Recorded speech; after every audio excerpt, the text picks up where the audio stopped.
Voilà 14 siècles que Dieu a fait descendre le Coran comme guide pour l'humanité tout entière. À l'époque où le Coran a été révélé, la communauté arabe était dans un état de dégénérescence et de chaos total. Mais la lumière apportée par le Coran l'a miraculeusement métamorphosée.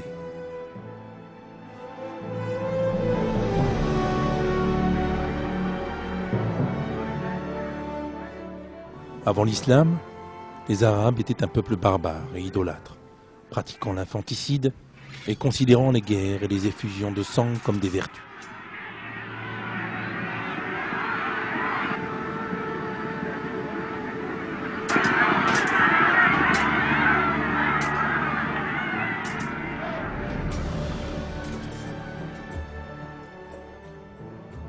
Cependant, avec la révélation de la parole divine, ils ont appris le respect de la dignité humaine, l'amour, la compassion, la justice et la civilisation.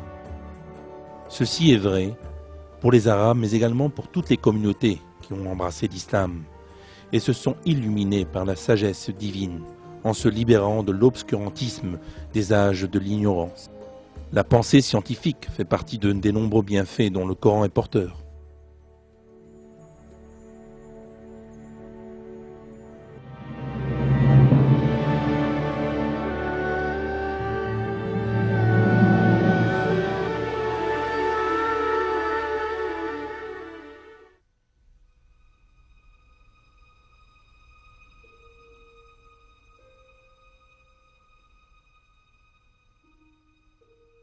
Le tremplin de la pensée scientifique est la curiosité intellectuelle.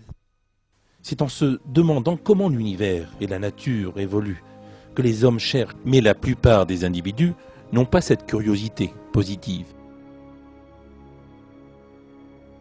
Ils ne s'intéressent guère aux secrets de l'univers et du cosmos, mais préfèrent se préoccuper davantage des plaisirs matériels et de leur intérêt personnel immédiat. Dans les communautés où l'élite pense ainsi, la science ne se développe pas.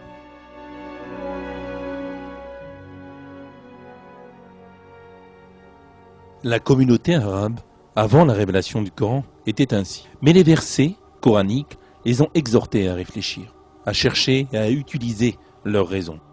Peut-être entendaient-ils pour la première fois pareil langage. Dans l'un des premiers versets révélés du Coran, Dieu a attiré l'attention des Arabes sur le chameau, animal faisant partie intégrante de leur vie quotidienne.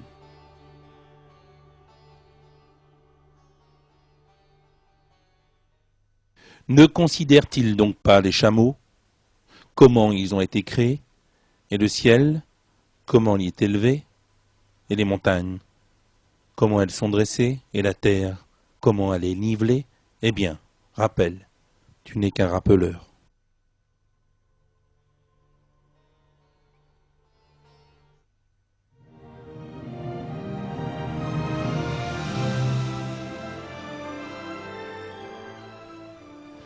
Dans plusieurs autres versets, les gens sont exhortés à examiner la nature et à méditer, car ils ne peuvent connaître Dieu qu'en réfléchissant à ses créations.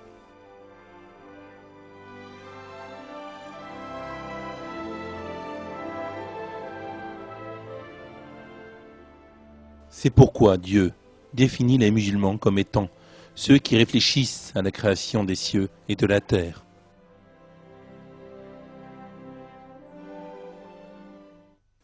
Ceux qui, debout, assis, couchés sur leur côté, invoquent Dieu et méditent sur la création des cieux et de la terre, disant « Notre Seigneur, tu n'as pas créé cela en vain. Gloire à toi, garde-nous du châtiment du feu. »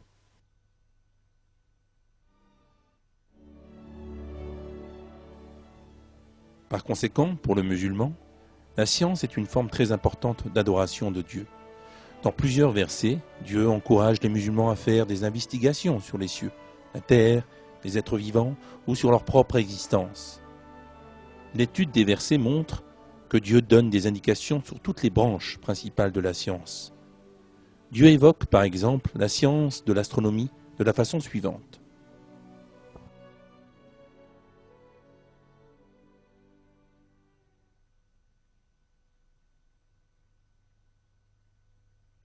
Celui qui a créé 7 cieux superposés sans que tu vois de disproportion en la création du tout miséricordieux, ramène le regard. Y vois-tu une brèche quelconque?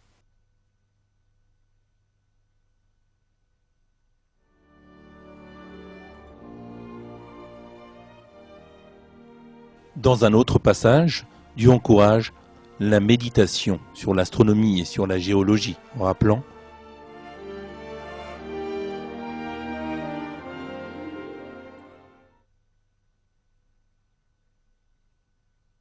n'ont-ils donc pas observé le ciel au-dessus d'eux, comment nous l'avons bâti et embelli, et comment il est sans fissure, et la terre, nous l'avons étendue, et nous y avons enfoncé fermement des montagnes, et avons fait pousser toutes sortes de magnifiques couples de végétaux, à titre d'appel à la clairvoyance et un rappel pour tout serviteur repentant.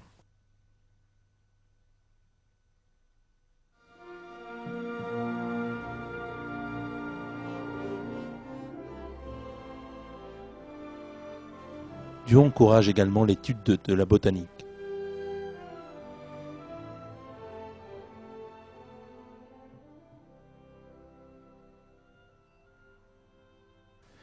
Et c'est lui qui, du ciel, a fait descendre l'eau, puis, par elle, nous fîmes germer toute plante, de quoi nous fîmes sortir une verdure, d'où nous produisîmes des grains, superposés les uns sur les autres, et du palmier et de sa spate, des régimes de dattes qui se tendent, et aussi les jardins de raisins, l'olive et la grenade, semblables ou différents les uns des autres.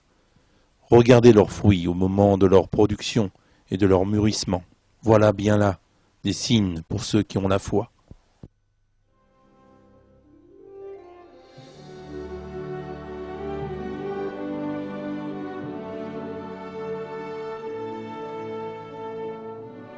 Dans un autre, c'est sur la zoologie que Dieu attire l'attention de son serviteur.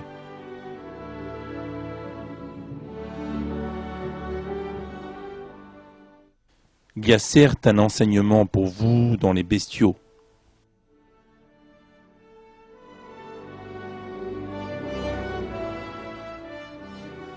De même, concernant l'archéologie et l'anthropologie.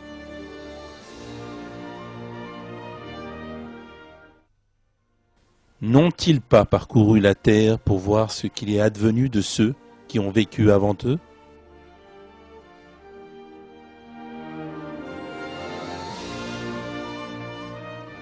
Dans un autre verset du Coran, Dieu souligne l'importance du corps et de l'esprit, même de la personne dans la grandeur de la création.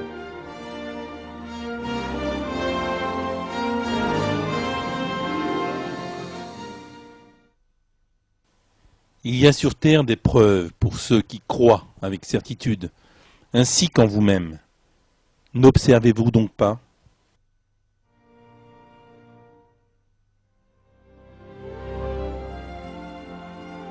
Force est de constater que, dans le Coran, Dieu recommande aux musulmans l'étude de toutes les sciences.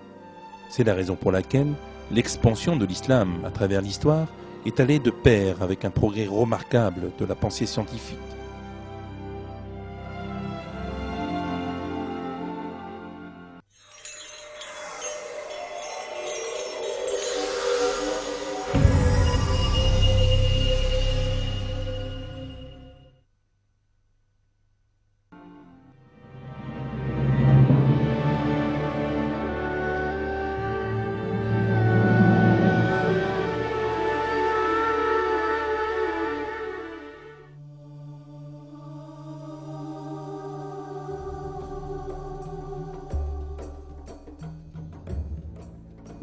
Lorsque le prophète Mohammed, que le salut et la paix de Dieu soient sur lui, se mit à prêcher l'islam, les Arabes étaient d'une communauté de tribus ignorantes et superstitieuses.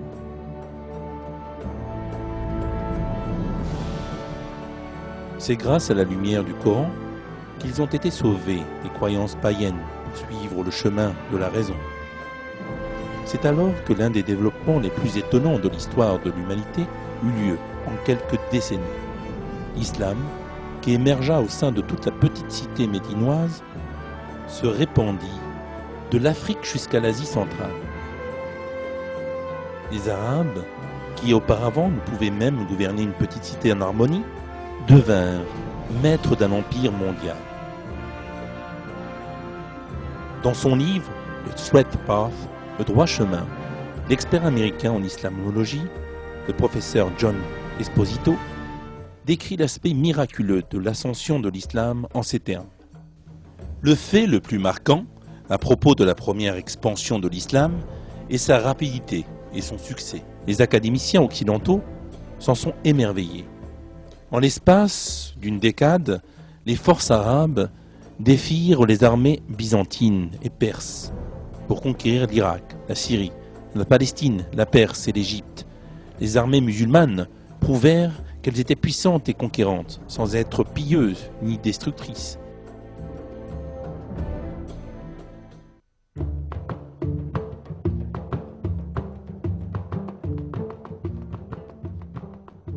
Lorsque les différents peuples, à l'instar des Turcs, ont accepté l'islam de leur plein gré, l'empire islamique est devenu la plus grande puissance du monde à l'époque.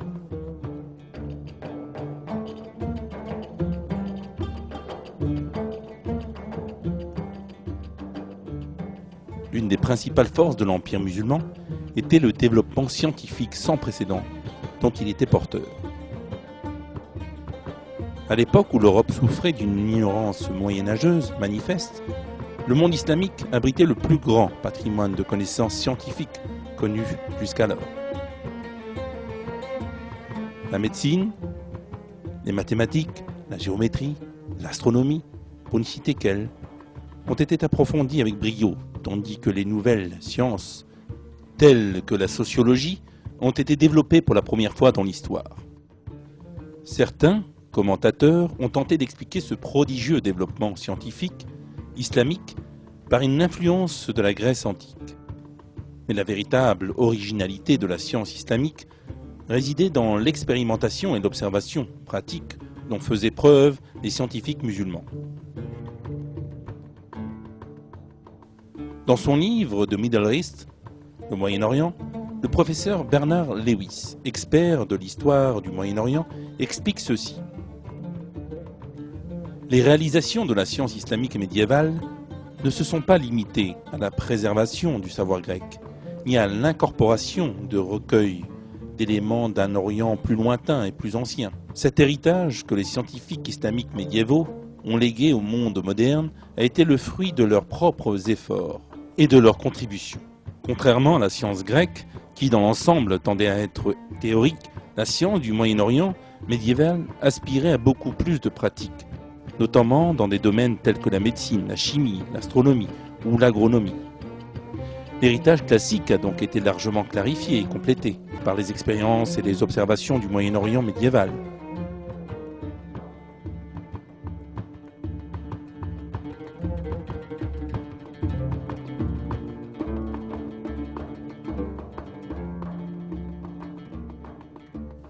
Le secret de cette force scientifique et mentale puise directement sa source dans le Coran.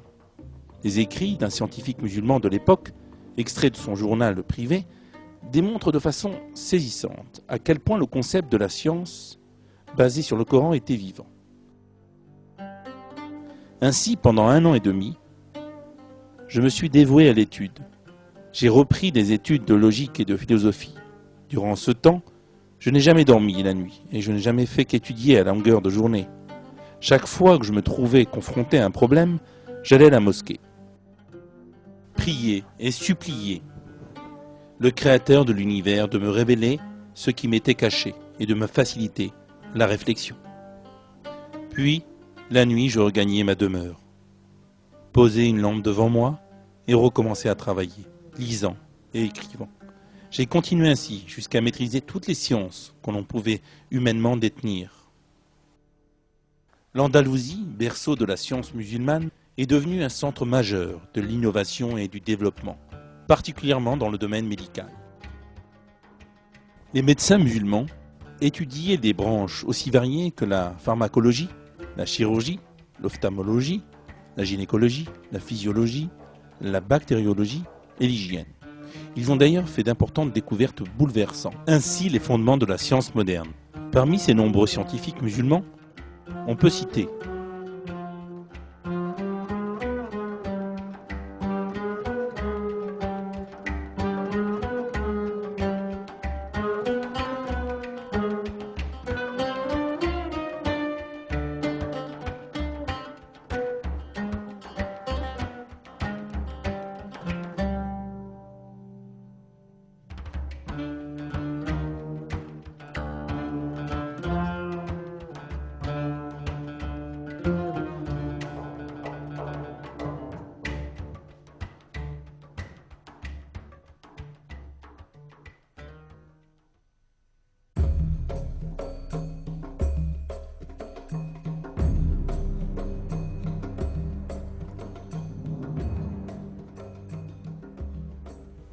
cette culture scientifique musulmane a permis la renaissance occidentale.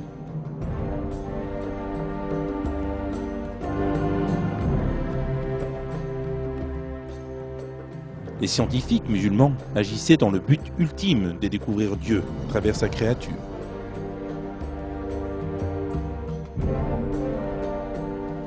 Avec le transfert de cet état d'esprit au monde occidental, l'épanouissement de l'Occident put enfin s'amorcer.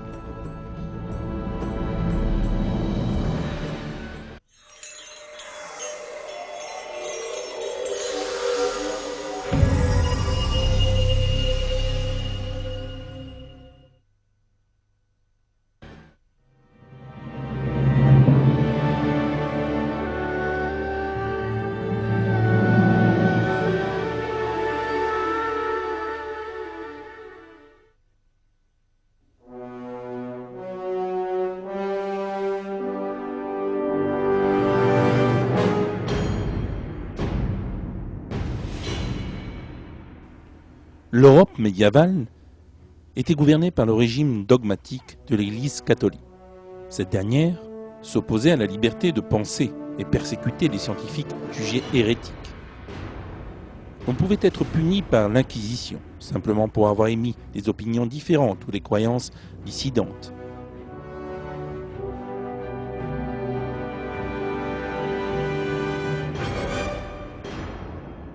De tels écrits y étaient brûlés et leur auteur exécuté.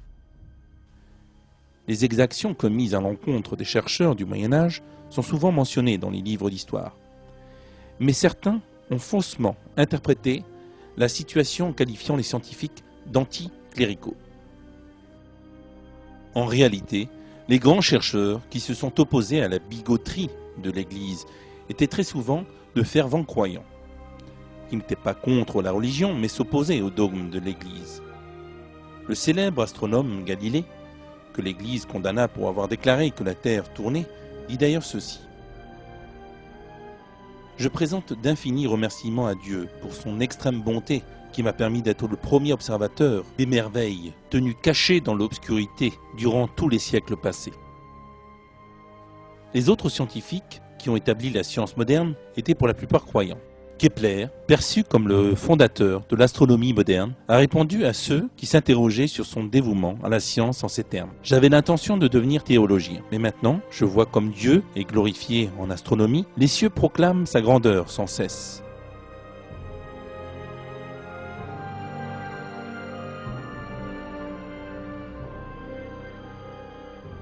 Quant à Newton, un des plus grands scientifiques de l'histoire, il a expliqué la raison et les motivations de son zèle dans l'investigation scientifique en disant « Il, en parlant de Dieu, est éternel et infini, omnipotent et omniscient. Son existence dure de l'éternité à l'éternité. Sa présence de l'infini à l'infini, il gouverne toutes choses, et il sait toutes les choses qui sont ou qui peuvent être faites. Nous le connaissons uniquement par ses plus sages et excellentes adaptations des choses. Nous le vénérons et l'adorons comme ses serviteurs. » Pascal, le grand génie, le père des mathématiques modernes, a dit « Par la foi, nous connaissons son existence. Dans la gloire, nous devons connaître sa nature. »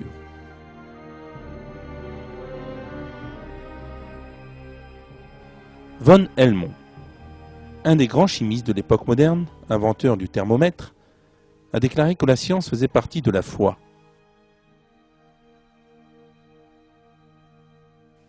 Georges Cuvier, le fondateur de la paléontologie moderne, considérait les fossiles comme les preuves vivantes de la création divine.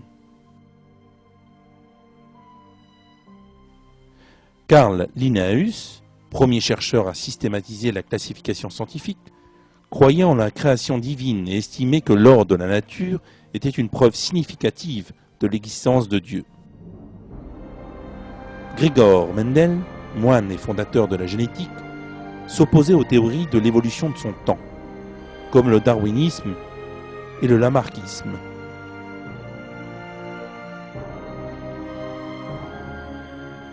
Louis Pasteur, l'un des plus grands noms de l'histoire de la microbiologie, a prouvé que la vie ne pouvait être créée de manière inerte et pensait qu'elle était un miracle de Dieu.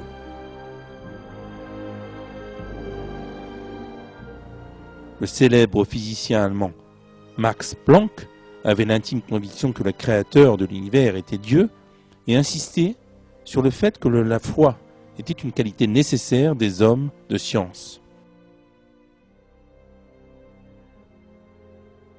Albert Einstein, considéré comme le plus grand scientifique du XXe siècle, croyait que la science ne pouvait être impie et considérait que la science, sans religion, est boiteuse. Un grand nombre d'autres scientifiques qui ont écrit l'histoire des sciences étaient de fervents croyants.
Tous ces scientifiques ont cru en Dieu et ont servi la science avec l'intention de découvrir l'univers qu'il a créé.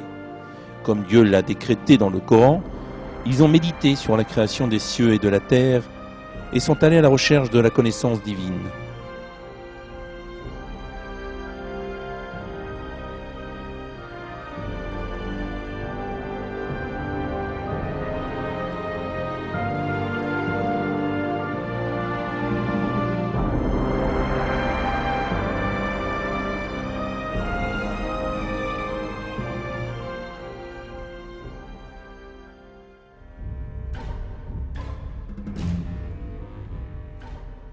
Durant le XIXe siècle, cependant, cette conscience a été remplacée par une escroquerie, le matérialisme.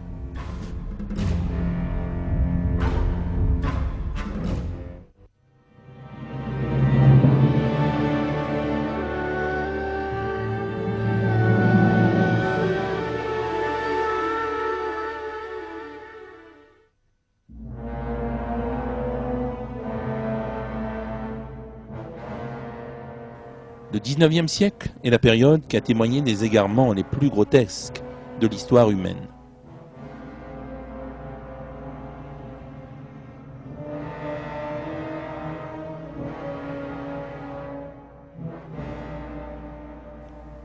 Ces erreurs ont commencé par la domination sur la pensée européenne de la philosophie matérialiste, un ancien enseignement grec.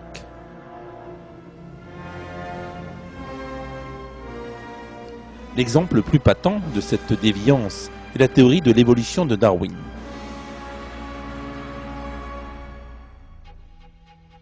Avant la naissance du darwinisme, la biologie était acceptée comme une branche de la science qui fournissait la preuve de l'existence de Dieu.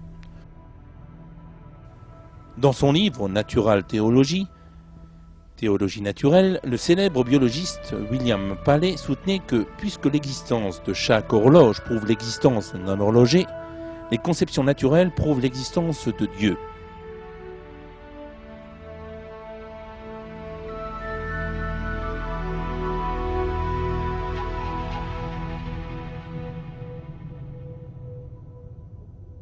Néanmoins, Darwin a rejeté cette vérité dans sa théorie de l'évolution. En déformant la vérité pour s'ajuster à la philosophie matérialiste, il a prétendu que tous les êtres vivants étaient le fruit de coïncidences. De cette manière, il a créé une séparation artificielle entre la religion et la science. Dans leur livre de Messianic Legacy, l'héritage messianique, les chercheurs britanniques Michael Bingent et Richard Leigh et Henry Lincoln ont estimé à ce sujet. Pour Isaac Newton, 1 siècle et demi avant Darwin, la science n'était pas séparée de la religion, mais au contraire, elle présentait un aspect de la religion et finalement aboutissait à elle. Mais la science du temps de Darwin est devenue précisément cela, divorçant elle-même du contexte dans lequel elle a précédemment existé et s'établissant comme une rivale absolue, un dépôt alternatif de signification. En conséquence, la religion et la science n'allaient plus de pair, mais se sont opposées l'une à l'autre. Et l'humanité a alors été de plus en plus contrainte à choisir entre l'une et l'autre. Non seulement la biologie, mais aussi d'autres branches de la science, telles que la psychologie et la sociologie, ont été dénaturées par la philosophie matérialiste. L'astronomie a été déformée selon les dogmes matérialistes de la Grèce antique.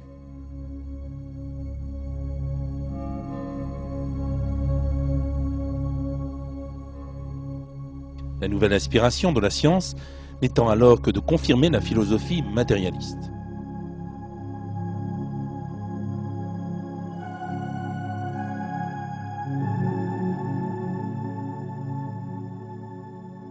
Ces fausses idées ont conduit le monde scientifique à une impasse durant les 150 dernières années.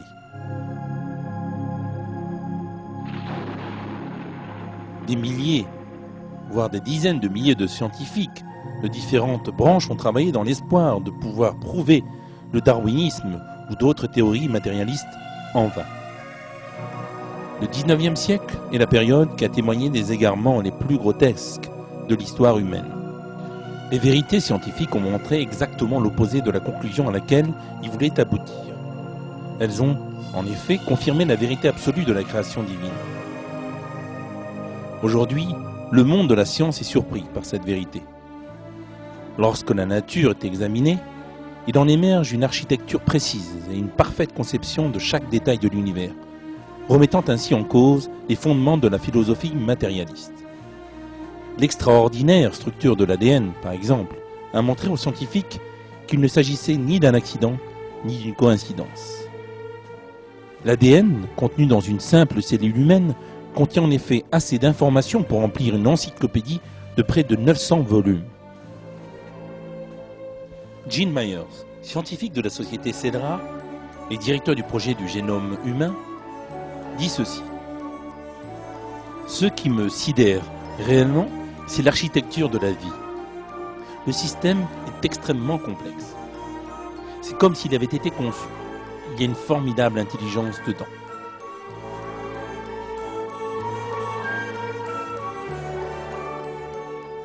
Cet étonnement affecte l'ensemble du monde scientifique. Les chercheurs observent avec surprise l'effondrement du darwinisme et de la philosophie matérialiste, présentée comme la vérité absolue. Quelques-uns parmi eux déclarent leur scepticisme ouvertement.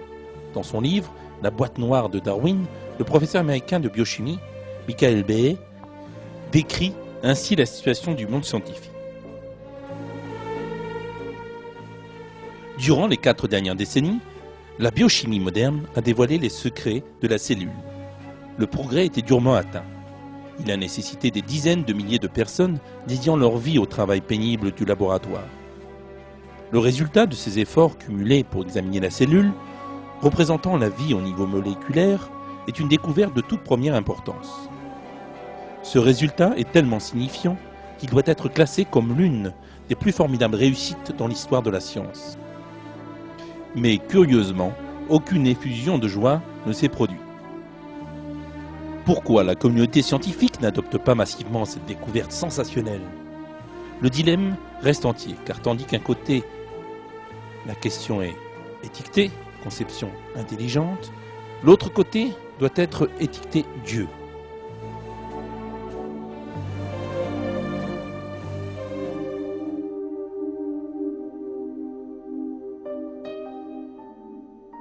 Le même constat existe en astronomie. L'astronomie du XXe siècle démolit les théories matérialistes du XIXe siècle.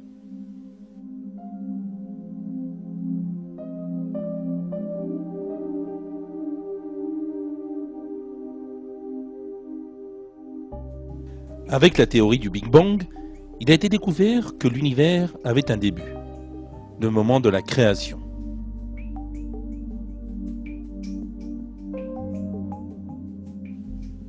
Depuis, on s'est rendu compte que dans l'univers, il y a un équilibre extraordinairement délicat qui protège la vie humaine.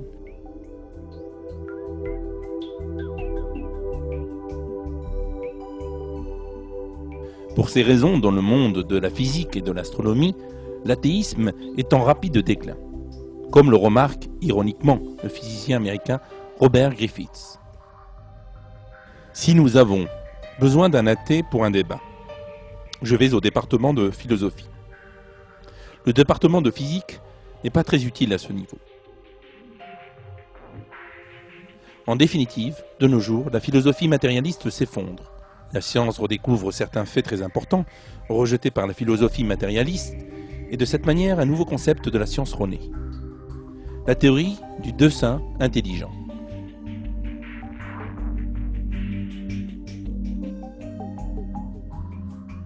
Qui a connu un succès rapide aux États-Unis d'Amérique durant les 10 dernières années, joue un rôle principal dans ce nouveau concept scientifique.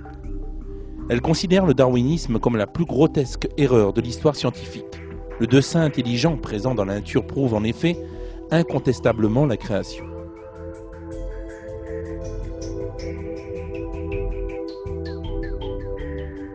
Le célèbre microbiologiste australien Michael Danton affirme que les organes complexes des êtres vivants ne peuvent être expliqués par l'évolution. C'est une très profonde question que tout le monde contourne.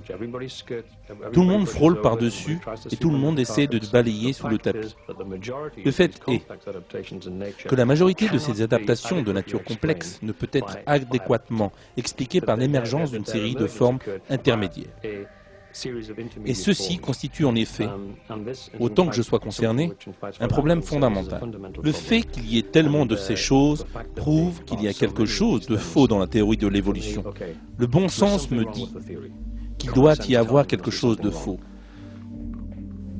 Le célèbre biologiste allemand Werner Gitt explique en ces termes comment l'information génétique dans les êtres vivants prouve la création. Il est impossible que d'un processus aléatoire émerge l'information nouvelle. Si vous voyez un programme informatique, il a besoin d'un programmeur. Si vous voyez une voiture, elle a besoin d'un concepteur.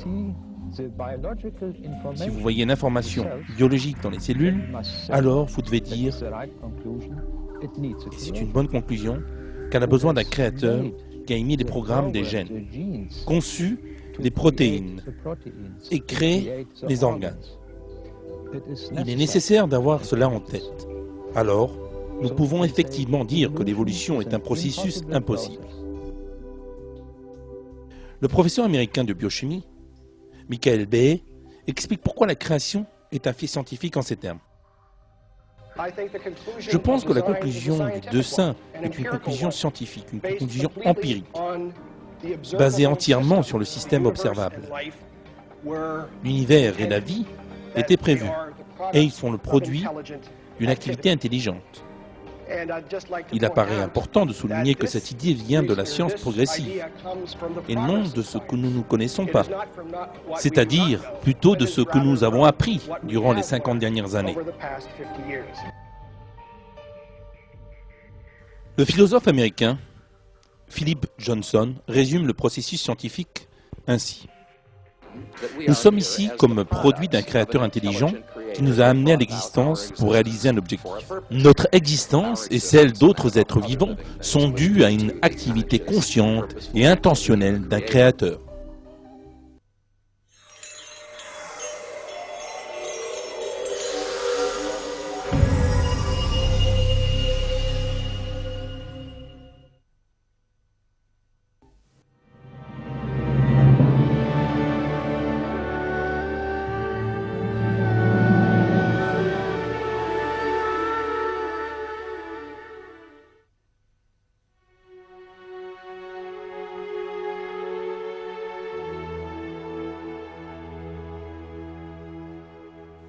Dieu a créé l'univers en entier. Et toute la création montre à l'humanité des signes de Dieu. La science est la méthode par laquelle l'homme peut découvrir son Créateur. Ainsi, le conflit entre la religion et la science est hors de propos.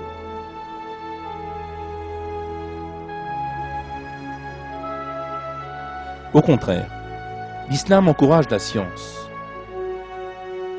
Les grandes avancées scientifiques dans l'histoire musulmane le montrent clairement.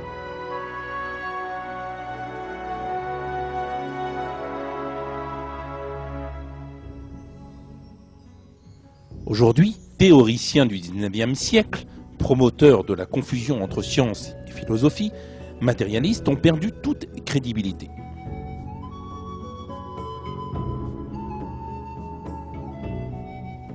L'humanité doit comprendre clairement que Dieu a créé l'univers entièrement, ainsi que tous les êtres vivants. La science fournit la preuve de cette création.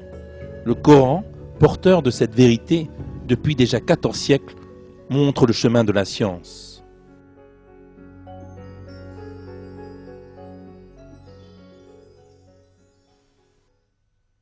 Voici un livre béni que nous avons fait descendre vers toi, afin qu'il médite sur ces versets et que les doués d'intelligence réfléchissent. Et voilà mon chemin dans toute sa rectitude. Suivez-le donc, et ne suivez pas les sentiers qui vous écartent de sa voie. Voilà ce qu'il vous enjoint. Ainsi atteindrez-vous la piété.